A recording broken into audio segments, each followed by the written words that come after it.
Hello folks and welcome to another part of Let's Play Europa Universalis Divine Wind, where we play the Kingdom of Brandenburg. The date is nice, truly nice, 30th of December 608, and once again we find ourselves in the midst of Europe. Surrounded by big enemies, we have a bit of a tricky position. I was checking before I turned this on that Bohemia has really grown and gained some territory around what was Burgundy, and it's still growing. I suspect that they will get involved in a war with Lithuania sooner or later, so it's definitely possible that we will have to face them once again. However, this part of the Let's Play will revolve about a bit different type of things. Well, let me start this way. Several of you made good points about trying to enlarge our colonies as soon as possible, so if the time permits, I'm gonna try to wage another war against Songhai and gain some more territory, preferably Segu, Vasyuhyene and Massina. Or maybe even Kumasi, I'm not sure yet, because Kumasi produces gold.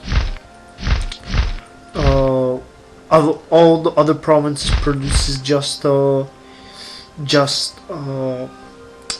wheat, or they call it grain in this game, so therefore their tax, not tax, their total production will be low, because we will mostly gain money only from the taxes, and the taxes in Africa are not that good, as we have a lot of, you can see it here, we get -30 for non-accepted culture, different overseas, -90%, intolerance and revolt risk, so these colonies will be a bit like, yeah, there's nothing much of them except Kumasi. Then Timbuktu is really good, Tanimeket is nice, and there was some gold province far here, I'm mistaken.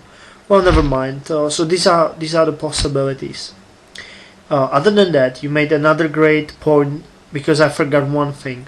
When we gained core in Rio de Oro, our possibilities of colonization have quite enlarged. You can see that we can now colonize most of the Western Africa shore, but we cannot still colonize Litukaru, which is one of my targets. If I would be able to colonize Litukaru, I would move my army there and then attack Cape and take it from Africa. Attack Cape and take it from Portuguese.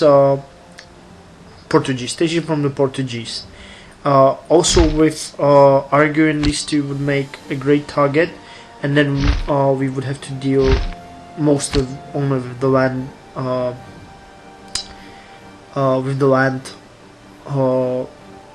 Portuguese proper, I could call it. Other than that, they have great colonies in Portuguese South America and Caribbean, so that's the thing. You told me to colonize in South America.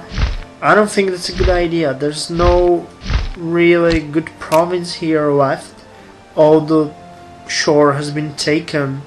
Only thing I might want to colonize would be the Falklands, but yeah, it's the same, I would just have an island somewhere far which I would have to defend, and other than that, all of these are taken. Maybe I could try to take Gabon, which would be, sorry, it's connected with the island, so never mind. Well, but I'm definitely gonna get rid of these guys. Okay, and later on I'm definitely gonna attack Hausa and try to take that territory. because they mostly produce slaves and grain. Okay, well, that's for the introduction. But for the enlargement, we need a naval advance, and that one will get at the year 1622. So that means in 15 years. So, well, we'll see.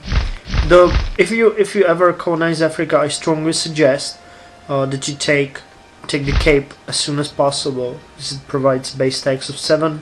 Little Karoo is good, Great Karoo is good, even Roosevelt is good. The lesser Namaquawa and Transkei are good to have as a border point, but they're not that good. However, this is really good. When I'm gonna play the Netherlands next game, if I'm gonna be lucky enough to survive, I was thinking that I might try to colonize Africa as well, and then go around the Cape, colonize Madagascar, and then try to get today Sri Lanka. That time it was called Ceylon.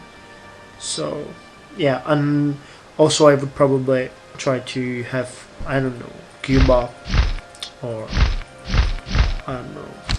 Yeah, that will be other game, but with much faster colonization, which Netherlands will have, it will be all that easier. We're stuck to just one colonist per 2 years, which is pretty bad. However, if we do take Cape, I'm gonna send 1 colonist to each of these provinces and just let it grow. Well, okay, I believe that's all for the introduction. Last thing I'm gonna tell you is that if we don't get involved in the war in Africa, we will definitely attack Anhalt, which is here, and will drag into war other countries like Hansa, Austria, and other, and that would drag into war the Portuguese as well. So I'm thinking that I'm gonna wait with that one a bit more, because it might be a bit tricky to do this at the right time. I would like to get stronger in Africa before that. Well, okay, yeah, and the main thing is that this discuss ballet won't go away, but as you said, the whole war will. So yeah, that's all for now. I'm gonna turn it off, and I'll get back to you when something mentionable happens. Okay, folks, we just started with a really nice thing, production research fraud. So we're losing 808 gold in production technology. Wow to us, yay to us, pain to us. Just to let you know, France just accepted peace from Bohemia. We can see that it was a painful thing.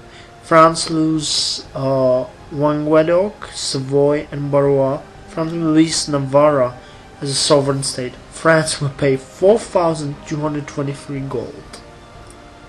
So this is really painful for France, and I fear what Bohemia will do with such an incredible amount of gold. Yeah, I really fear that. So you can just imagine what they will do. I just hope we are not next on the list, because I would hate to get in war with them. However, they cannot declare war on us right now, because their heir, Władysław II, is just 6, so we have some time. And hopefully, if a war would break out, Lithuania would step in for us. Hello again. We're just able to change our sliders, so I'm moving towards 3 subjects and better administration.